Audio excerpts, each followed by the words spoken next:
जय श्री राधे कृष्ण। सच्चिदानंद रूपाय विश्व उत्पत्त्यादि हेतुवे तापत्रय विनाशाय श्री कृष्णाय वयम नुमः। अर्थात सच्चिदानंद स्वरूप भगवान श्री कृष्ण को हम नमस्कार करते हैं, जो जगत की उत्पत्ति, स्थिति और विनाश के हेतु तथा आध्यात्मिक, अधिदैविक और आधिभौतिक तीनों प्रकार के तापों का नाश करने वाले हैं।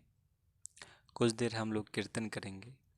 हरे कृष्ण कृष्ण कृष्ण हरे हरे, हरे राम राम राम हरे हरे। हरे कृष्ण कृष्ण कृष्ण हरे हरे, हरे राम राम राम हरे हरे। हरे कृष्ण कृष्ण कृष्ण हरे हरे, हरे राम राम राम हरे हरे।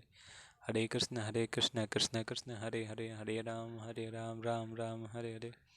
हरे कृष्ण कृष्ण कृष्ण हरे हरे, हरे राम राम राम हरे हरे। हरे कृष्ण कृष्ण कृष्ण हरे हरे, हरे राम राम राम हरे हरे।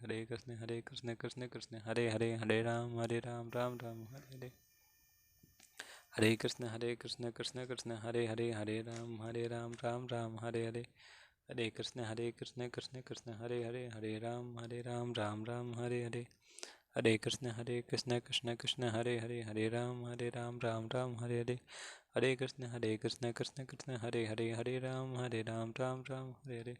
हरे कृष्ण कृष्ण कृष्ण हरे हरे, हरे राम राम राम हरे हरे। हरे कृष्ण कृष्ण कृष्ण हरे हरे, हरे राम राम राम हरे हरे। हरे कृष्ण कृष्ण कृष्ण हरे हरे, हरे राम राम राम हरे हरे। हरे कृष्ण कृष्ण कृष्ण हरे हरे, हरे राम राम राम हरे हरे। हरे कृष्ण कृष्ण कृष्ण हरे हरे, हरे राम राम राम हरे हरे। हरे कृष्ण कृष्ण कृष्ण हरे हरे, हरे राम राम राम हरे हरे। हरे कृष्ण कृष्ण कृष्ण हरे हरे, हरे राम राम राम हरे हरे। हरे कृष्ण कृष्ण कृष्ण हरे हरे, हरे राम राम राम हरे हरे। जब नंद बाबा आदि बड़े बूढ़ों गोपों ने देखा कि महावर में बड़े बड़े उत्पात होने लगे हैं, तब लोग इकट्ठा होकर अब ब्रजवासियों को क्या करना चाहिए इस विषय पर विचार करने लगे। उनमें से एक गोप का नाम था उपनंद। उन्होंने सभी को ये परामर्श दिया कि यहाँ पे काफ़ी उत्पात हो रहे हैं, अतः हम लोग यहाँ वृंदावन चलते हैं, जिसमें छोटे छोटे और बहुत से नए नए हरे भरे वन हैं। और सभी ने सहमति दी और सभी लोग वहाँ से वृंदावन चले गए। भगवान श्री कृष्ण और बलराम जी थोड़े ही दिनों में समय आने पर बछड़े चराने लगे। ग्वाल वालों के साथ खेलने के लिए बहुत सी सामग्री लेकर वे घर से निकल पड़ते और गोष्ठ गायों के रहने के स्थान के पास ही अपने बछड़ों को चराते। हाँ, एक दिन वहाँ एक असुर आया, वत्सासुर। वो बछड़ों के झुंड में बछड़ा बनकर घुस गया और इतना सुंदर था कि अपने इशारे से बलराम जी को दिखाते हुए धीरे धीरे उनके पास पहुंच गया।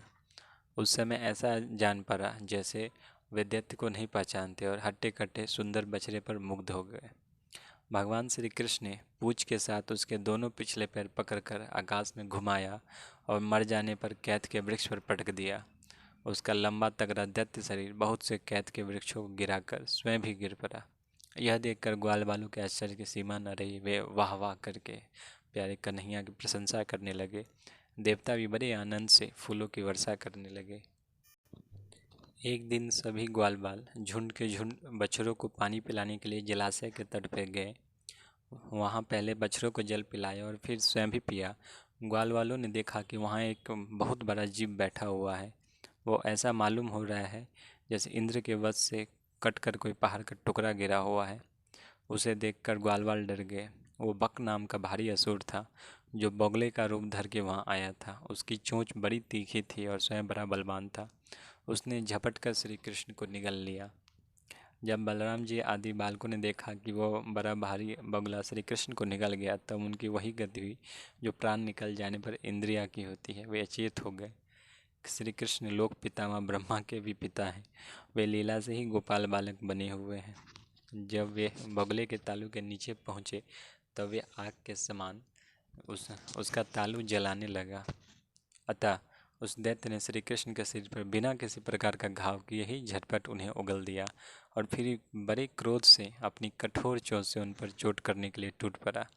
कंस का सखा बकासुर भगवान श्री कृष्ण पर झपट ही रहा था कि उन्होंने अपने दोनों हाथों से उसके दोनों ठोर पकड़ लिए और ग्वाल वालों के देखते ही देखते खेल ही खेल में वैसे ही चीर डाला जैसे वीरन को चीर डाले। इससे देवताओं को बड़ा आनंद हुआ। सभी देवता भगवान श्री कृष्ण पर वृंदावन के बेला, चमेली आदि के फूल बरसाने लगे तथा नगाड़े, शंख आदि बजाकर एवं अश्रु स्रोतों के द्वारा उनको प्रसन्न करने लगे।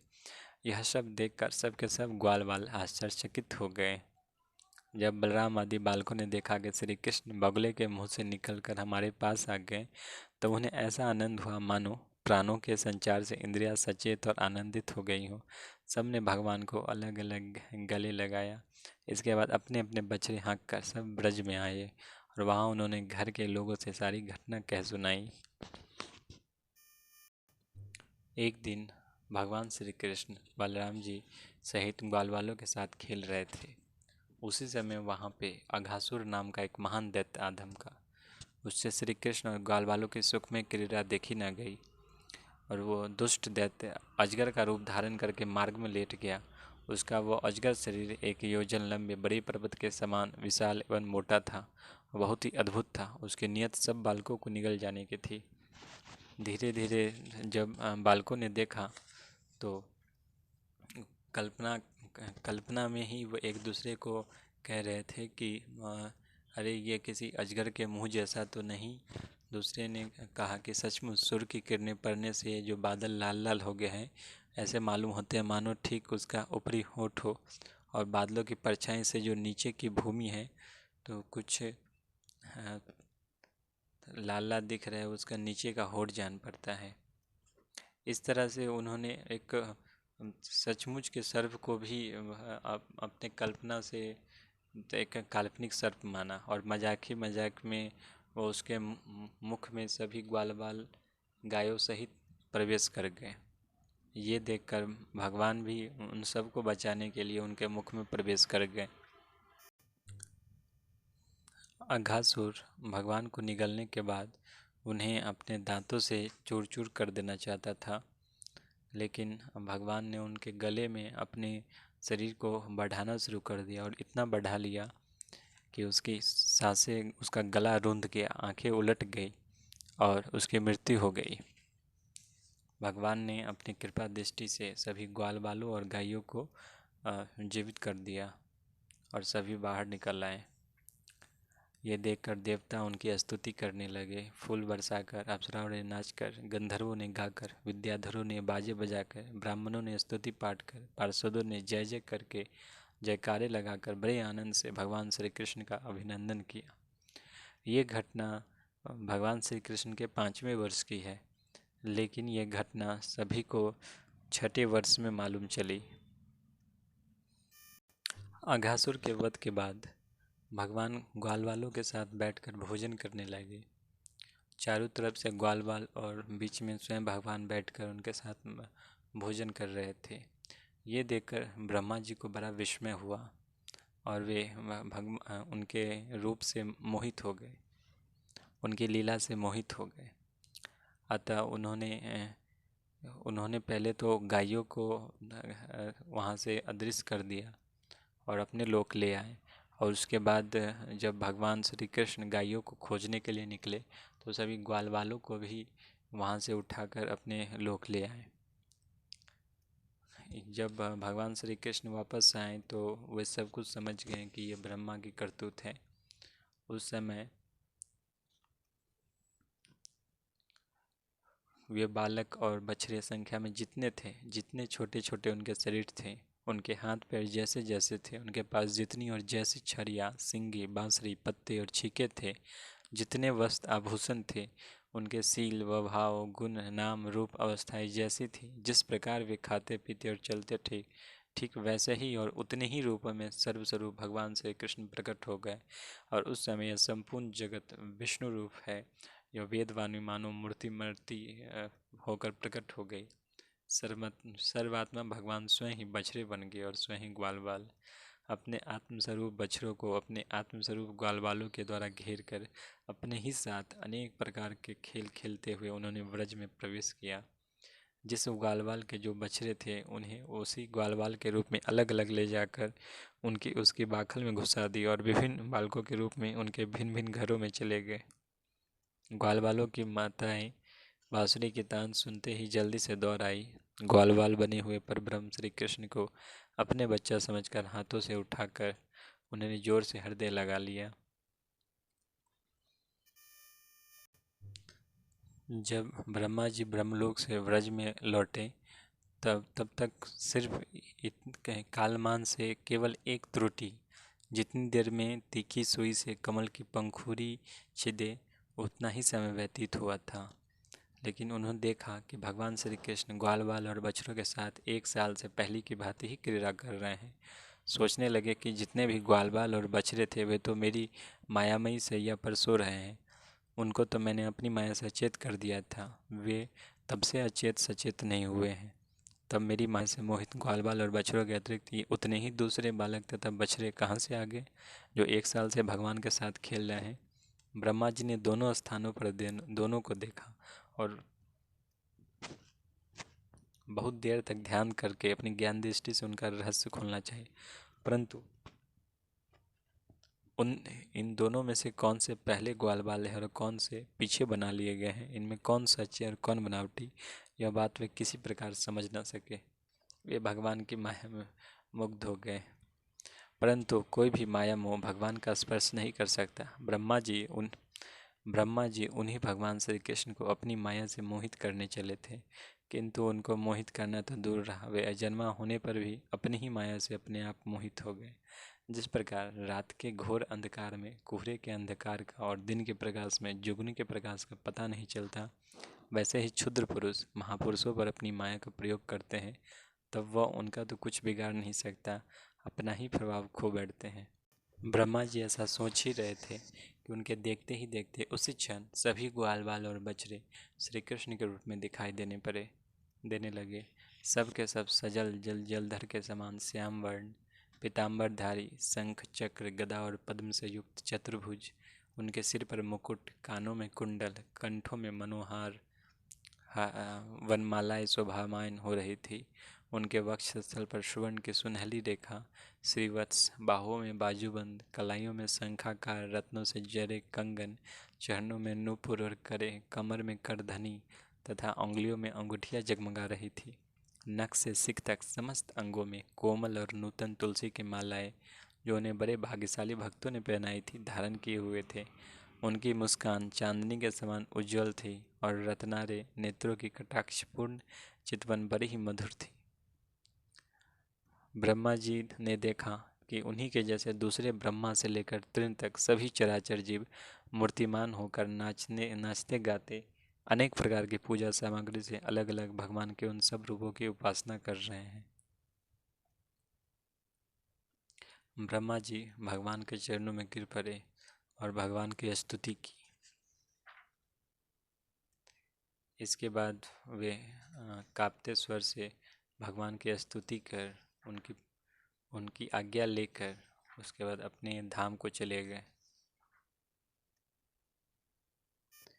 एक दिन भगवान बलराम जी के साथ सभी ग्वाल बालों के साथ वृंदावन में गाय चराने के लिए गए हुए थे। गाय चरा रहे थे तो उसी समय उनके प्रिय मित्र एक ग्वालवाल श्री दामा ने इनसे कहा कि मैं यहाँ पास में ही तार के एक वन है जिसमें बहुत सारे तार के फल हैं, लेकिन वहाँ एक दुष्ट असुर धेनु रहता है, धेनुकासुर रहता है जो गधे के रूप में रहता है और उसके कारण कोई भी वहाँ नहीं जा पाता। तब भगवान श्री कृष्ण और बलराम जी ने वहाँ जाकर उस असुर को और उनके संगी साथियों को मारा, उनका उद्धार किया और सबके लिए उन फलों को सबके लिए सुलभ कर दिया। एक बार भगवान ने देखा कि कालिया नाग के कारण यमुना जी का जल दूषित हो गया है और उनके कारण कोई भी उस जल को ग्रहण नहीं कर पा रहा है, वो जल विषैला हो गया है। तो भगवान अपने ग्वाल बालों के साथ गेंद खेलते खेलते गेंद उस नदी में यमुना में चली गई और गेंद लाने के बहाने वे स्वयं यमुना में कूद पड़े और कूद कर कालिया नाग के साथ युद्ध किया।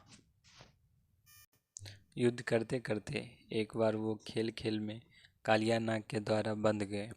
उन्हें बंधा हुआ देखकर सभी ग्वाल बाल बहुत ही पीड़ित और दुखी हुए और भय से मूर्छित होकर पृथ्वी पर गिर पड़े। गाय बैल बछी और बछड़े बड़े दुख के से डकारने लगे और श्री कृष्ण की ओर उनकी टकटकी बंध रही थी। वे डरकर इस प्रकार खड़े हो गए मानो रो रहे हों। इस समय उनका शरीर हिलता डुलता तक न था। इधर व्रज में पृथ्वी आकाश और शरीरों में बड़े भयंकर भयंकर तीनों प्रकार के उत्पात उठ खड़े हुए, जो इस बात की सूचना दे रहे थे कि बहुत सी कोई अशुभ घटना घटने वाली है। नंद बाबा ने देखा कि आज श्री कृष्ण बलराम जी के बिना ही गाय चराने गए हैं। वे भय से व्याकुल हो गए और उनको खोजने के लिए धीरे धीरे भगवान श्री कृष्ण के चरण चिन्हों के पीछे पहुँचते पहुँचते यमुना किनारे पहुँचे और उन्होंने ये स्थिति देखी कि भगवान यह कालिया नाग के द्वारा बंधे हैं। जब भगवान ने देखा कि सभी बहुत दुखी हो रहे हैं तो उन्हें अपने शरीर का फुलाकर खूब मोटर लिया। इससे सांप का शरीर टूटने लगा और अपना नाग पास छोड़कर अलग खड़ा हो गया और क्रोध से आग बबूला होकर फन ऊंचा करके फुफकार मारने लगा। घात मिलते ही श्री कृष्ण पर चोट करने के लिए उनकी ओर टकटकी लगाकर देखने लगा। उस समय उसके नथनों से विष की फुहारें निकल रही थी।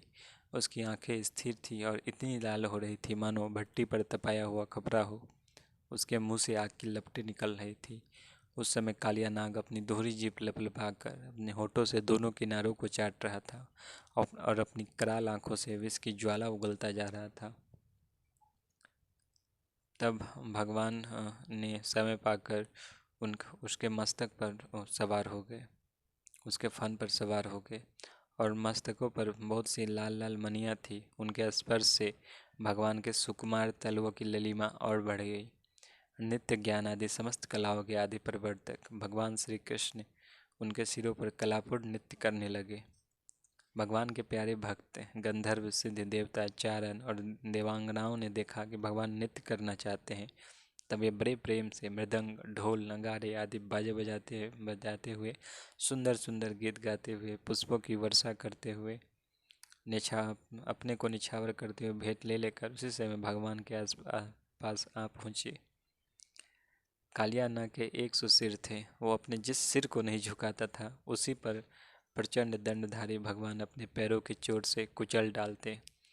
इससे कालिया नाग की जीवनी शक्ति छीन हो गई और मुंह से नथनों से खून उगलने लगा। अंत में चक्कर काटते काटते वह बेहोश हो गया और आंखों से विष उगलने लगा और क्रोध के मारे जोर जोर से फुफकारे मारने लगा। और इस प्रकार अपने सिरों में से जिस सिर को ऊपर उठाता था उसी को नाचते हुए भगवान श्री कृष्ण अपने चरणों की ठोकर से झुकाकर रौंद डालते। उस समय पुराण पुरुषोत्तम भगवान श्री कृष्ण के चरणों पर जो खून की बूंदें पड़ती थी उनसे ऐसा मालूम होता था मानो रक्त पुष्पों से उनकी पूजा की जा रही हो। भगवान के इस अद्भुत तांडव के नृत्य से कालिया के फनरूप छत्ते छिन्न भिन्न हो गए और उनकी पत्नी कालिया नाग की यह दशा देखकर भगवान अपने बच्चों को आगे करके उनके शरण में लेट गई और उन्होंने भगवान की स्तुति की, उनसे क्षमा मांगी। कालिया नाग ने भी उन भगवान से क्षमा मांगी। तब भगवान ने उन्हें क्षमा किया और उन्हें कालिया नाग को रमणीक द्वीप जाने का आदेश दिया, जो समुद्र में सर्वों के रहने का एकमात्र स्थान है। उस दिन व्रजवासी और गौवे बहुत थक गए थे, ऊपर से भूख प्यास भी लग रही। उस रात में व्रज में नहीं गए, वहीं यमुना जी के तट पर सो गए। गर्मी के दिन थे और वन सूख गया था। आधी रात के समय उस वन में आग लग गई। आग ने सोए हुए व्रजवासियों को चारों ओर से घेर लिया और उन्हें जलाने लगा। आग की आंच लगने पर व्रजवासी घबराकर उठ खड़े हुए और लीला मनुष्य भगवान श्री कृष्ण के शरण में गए और कहा कि प्यारे श्री कृष्ण, श्याम सुंदर, महाभाग्यवान बलराम, तुम दोनों का बल विक्रम अनंत है। देखो, यह भयंकर आग तुम्हारे सगे संबंधी हम स्वजनों को जलाना ही चाहती है। तुम में सब सामर्थ्य है, हम तुम्हारे सुहृद हैं, इसलिए इस प्रलय की अपार आग से हमें बचाओ। भगवान अनंत है, वे अनंत शक्तियों को धारण करते हैं। उन जगदीश्वर भगवान श्री कृष्ण ने जब देखा कि मेरे स्वजन इस प्रकार व्याकुल हो रहे हैं, तब वे उस भयंकर आग को पी गए। एक दिन जब बलराम जी और श्री कृष्ण ग्वाल बालों के साथ उस वन में गौवें चरा रहे थे, तब ग्वाल के वेश में प्रलम्ब नाम का असुर आया। उसकी इच्छा थी कि मैं श्री कृष्ण और बलराम को हर ले जाऊं। उसी दिन सभी ग्वाल बाल एक नया खेल खेलने लगे और दो दलों में अपने आप को विभक्त कर लिया, और जो जीतता वो हारने वाले दल पे सवारी करता।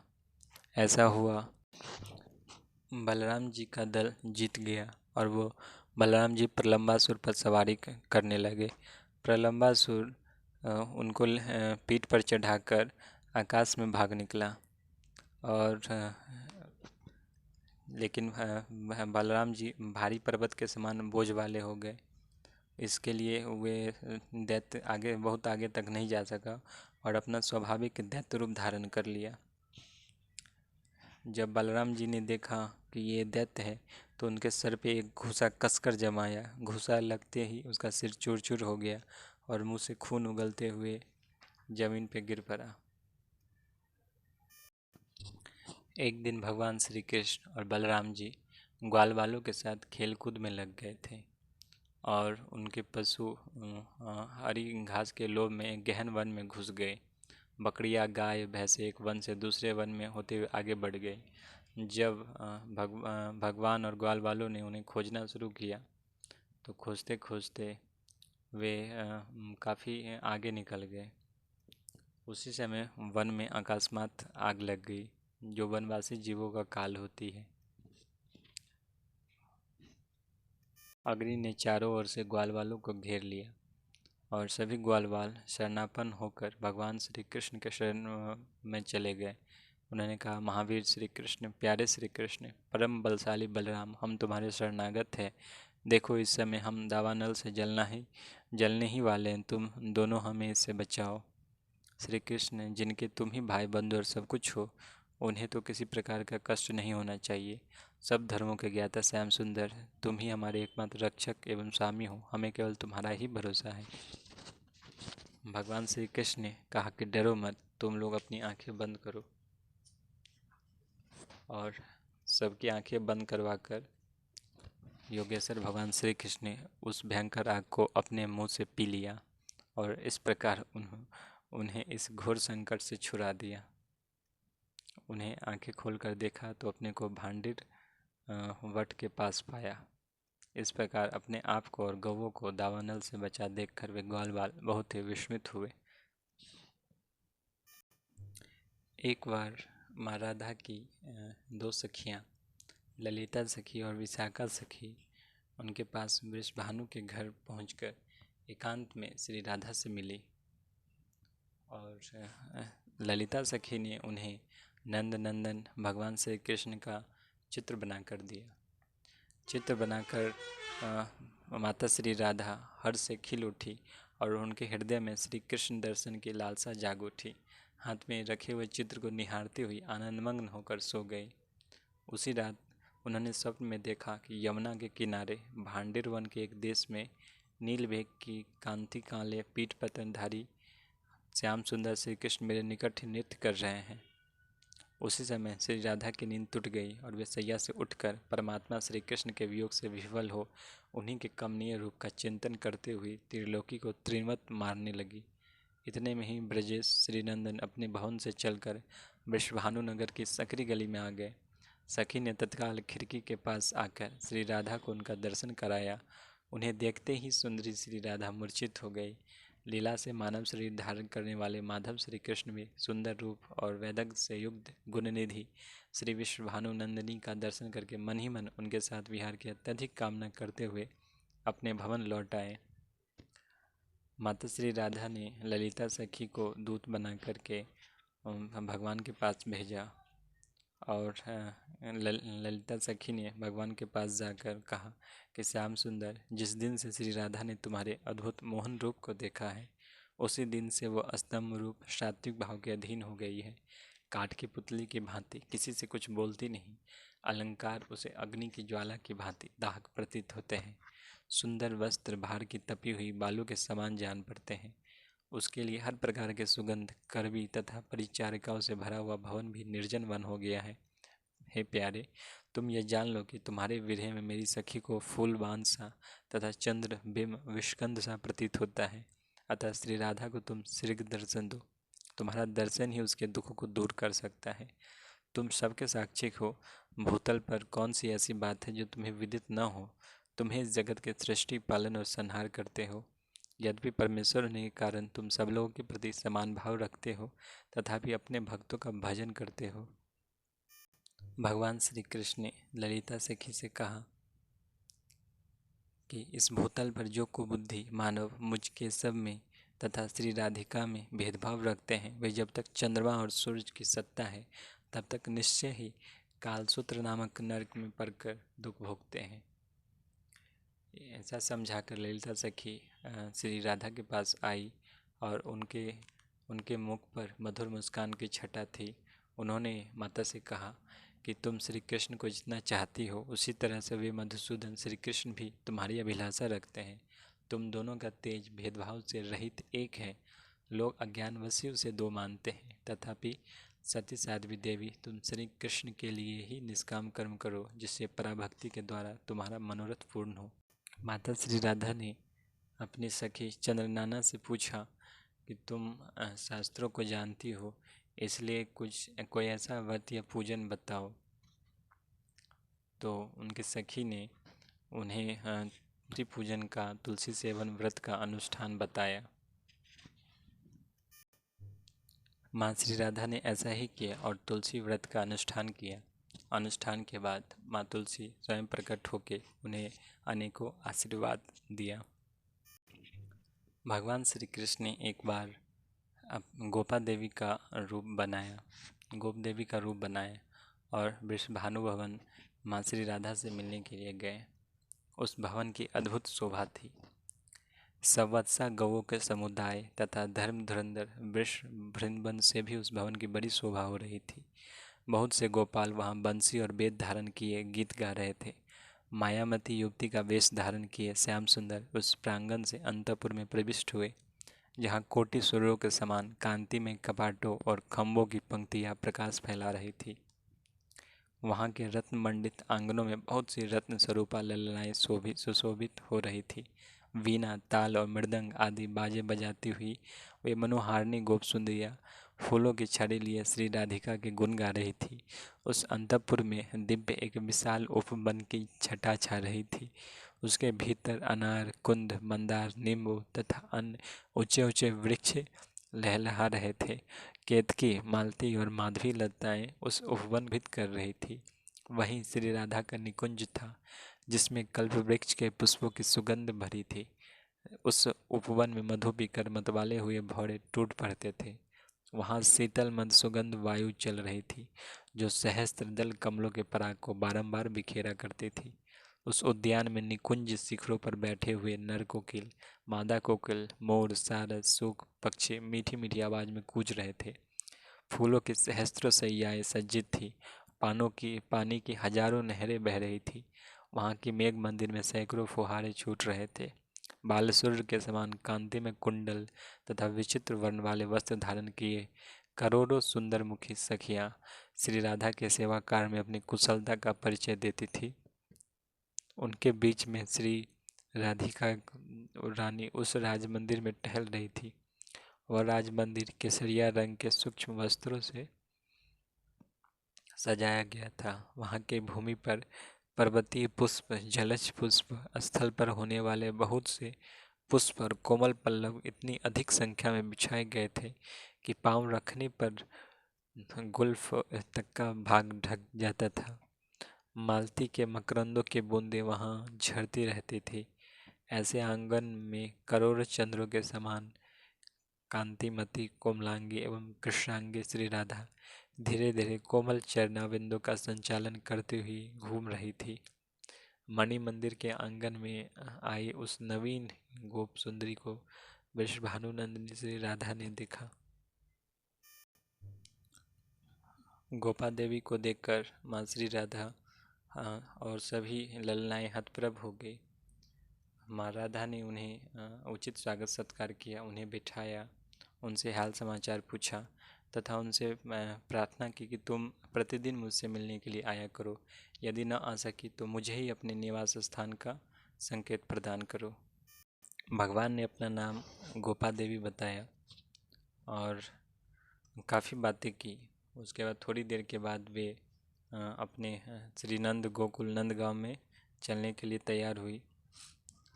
ये देखकर माँ राधा दुखी हो गई, लेकिन गोपा देवी ने कहा कि मैं कल फिर आऊँगी, और इस तरह आश्वासन देकर वह चली गई। अगले दिन गोप देवी जब आई तो वो थोड़ा खिन्न मन से बैठी। जब माँ राधा ने उनसे पूछा कि तुम खिन्न क्यों हो, तो उसने बताया कि श्री नंदन ने मेरी दही की मटकी फोड़ दी, दही खा लिया, और इस तरह से तुमने ऐसे पुरुष के प्रति प्रेम किया है, यह ठीक नहीं। तुम आज से ही उस निर्मोही कृष्ण को मन से निकाल दो। इस वैर भाव से युक्त कठोर वचन सुनकर माँ राधा ने को बड़ा आश्चर्य हुआ और उन्होंने गोप देवी को कहा कि सखी, जिनकी प्राप्ति के लिए ब्रह्मा और शिव आदि देवता अपनी उत्कृष्ट योग रीति से पंचाग्नि सेवक पूर्ण तप करते हैं, दत्तात्रेय, सुख, कपिल, आसुरी और अंगिरा आदि भी जिनके चरणाविंदों की मकरंद का पराग का सादर स्पर्श करते हैं, उन्हीं अजन्मा परिपूर्ण देवता, लीला अवतारधारी, सर्वजन दुखारी, भूरी भार हरणकारी तथा सत्पुरुषों के कल्याण के लिए यहाँ प्रकट हुए आदि पुरुष श्री कृष्ण की निंदा कैसे करती हो? तुम तो बड़ी ढीठ जान पड़ती हो। ग्वाले सदा गौओं का पालन करते हैं, गौरज की गंगा में नहाते हैं, उसका स्पर्श करते हैं और गौओं के उत्तम नामों का जाप करते हैं। इतना ही नहीं, उन्हें दिन रात गौओं के सुंदर मुख का दर्शन होता है। मेरी समझ में तो इस भूतल पर गोप जाति से बढ़कर दूसरी कोई जाति नहीं है। तुम उसे काला कलूटा बताती हो, किंतु उन श्याम सुंदर श्री कृष्ण की श्याम विवाह से विलसित सुंदर कला का दर्शन करके उन्हीं में मन लगा जाने के कारण भगवान नीलकंठ और औरों के सुंदर मुख को छोड़कर जटाजुट हलाहल विष भस्म कपाल सर्प धारण किए उस काले कलुटे के लिए ही पागलों की भांति व्रज में दौड़ते फिरते हैं। स्वर्गलोक, सिद्ध, मुनि, यक्ष और मरुदगणों के पालक तथा समस्त नरों में किन्नरों और नागों के स्वामी भी निरंतर भक्ति भाव से जिनके चरणाबिंदों में प्रणिपात करके उत्कृष्ट लक्ष्मी तथा एवं ऐश्वर्य को पाकर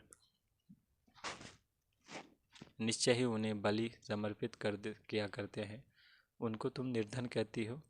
वत्सासुर, अघासुर, कालियानाग, बगासुर, यमलाजुर, वृक्ष, तिरनावत, सक्टासुर, पुतना का वध संभवतः तुम्हारी दृष्टि में उनकी वीरता का परिचायक नहीं। मेरा भी ऐसा ही मत है। उन मुरारी के लिए क्या यह यश देने वाला हो सकता है जो कोटि कोटि ब्रह्मांड समूह के एकमात्र सृष्टा और संहारक है। उन पुरुषोत्तम के लिए भक्त से बढ़कर कोई प्रिय हो ऐसा ज्ञात नहीं होता। शंकर, ब्रह्मा, लक्ष्मी तथा रोहिणी नंदन बलराम जी भी उनके लिए भक्तों से अधिक प्रिय नहीं। वे भक्ति से बंचित होकर भक्तों के पीछे पीछे चलते हैं। अतः श्री कृष्ण केवल सुशील ही नहीं, समस्त लोगों के सृजन समुदाय के चूड़ामणि हैं। वे भक्तों के पीछे चलते हुए अपने रोम रोम में स्थित लोगों को पवित्र करते रहते हैं। वे परमात्मा अपने भक्तजनों के प्रति सदा ही अभिरुचि सूचित करते रहते हैं। अतः अत्यंत भजन करने वालों को भगवान मुकुंद मुक्ति तो अनायास दे देते हैं, किंतु उत्तम भक्ति योग कदापि नहीं देते, क्योंकि उन्हें भक्ति के बंधन में बंधे रहना पड़ता है। गोप देवी बोली कि श्री राधे, तुम्हारी बुद्धि बृहस्पति का भी उपवास करती है और वाणी अपने प्रवचन कौशल से वेदवाणी का अनुकरण करती है, किंतु देवी, तुम्हारी बुलाने से यदि परमेश्वर श्री कृष्ण सचमुच यहाँ आ जाए और तुम्हारी बात का उत्तर दे, तब मैं मान लूँगी कि तुम्हारा कथन सत्य है। माँ राधा बोली, शुभ्रु, यदि परमेश्वर श्री कृष्ण मेरे बुलाने से यहाँ आ जाए तब मैं तुम्हारे प्रति क्या करूँ, यह तुम ही बताओ। परंतु अपनी ओर से इतना कह सकती हूँ कि यदि मेरे स्मरण करने से वनमाली का सौभाग्यवान नहीं हुआ तो मैं अपना सारा धन और यह भवन तुम्हें दे दूँगी। इतना कहकर श्री राधा उठकर श्री नंदन को नमस्कार करके आसन पर बैठ गई और उनका ध्यान करने लगी। उस समय उनके नेत्र ध्यानरत होने के कारण निश्चल हो गए। श्री हरि ने देखा कि प्रियतमा श्री राधा मेरे दर्शन के लिए उत्कंठित हैं। उनके अंग अंग में स्वेद हो आया है, मुख पर आंसुओं की धारा बह चली है। यह देख अपना पुरुष रूप धारण करके भक्तवत्सल श्री कृष्ण सखियों के देखते देखते सहसा वहाँ प्रकट हो गए और प्रसन्नचित्त होकर घन गर्जन के समान गंभीर वाणी में श्री राधा से बोले, रंभोरु चंद्रवदने, व्रज सुंदरी शिरोमणि, नूतन यौवन शालिनी, मानसिल्य प्रिय राधे, तुमने अपनी मधुर वाणी से मुझे बुलाया है, इसलिए मैं तुरंत यहाँ आ गया हूँ। अब आँख खोलकर मुझे देखो। ललने प्रियतम कृष्ण आओ, यह वाक्य यहाँ से प्रकट हुआ और मैंने सुना। फिर उसी क्षण अपने गोकुल और गोप वृंद को छोड़कर वंशी बट यमुना के तट से वेगपूर्वक दौड़ता हुआ तुम्हारी प्रसन्नता के लिए यहाँ पहुँचा हूँ। मेरे आते ही कोई सखी रूप धारणी, यक्षी, आसुरी, देवांगना अथवा किन्नरी, जो कोई भी मायावानी तुम्हें छलने के लिए आई थी, यहाँ से चल दी। अतः तुम्हें ऐसे नागिन पर विश्वास नहीं करना चाहिए। आगे की कथा हम लोग अगले वीडियो में सुनेंगे। जय श्री राधे कृष्ण।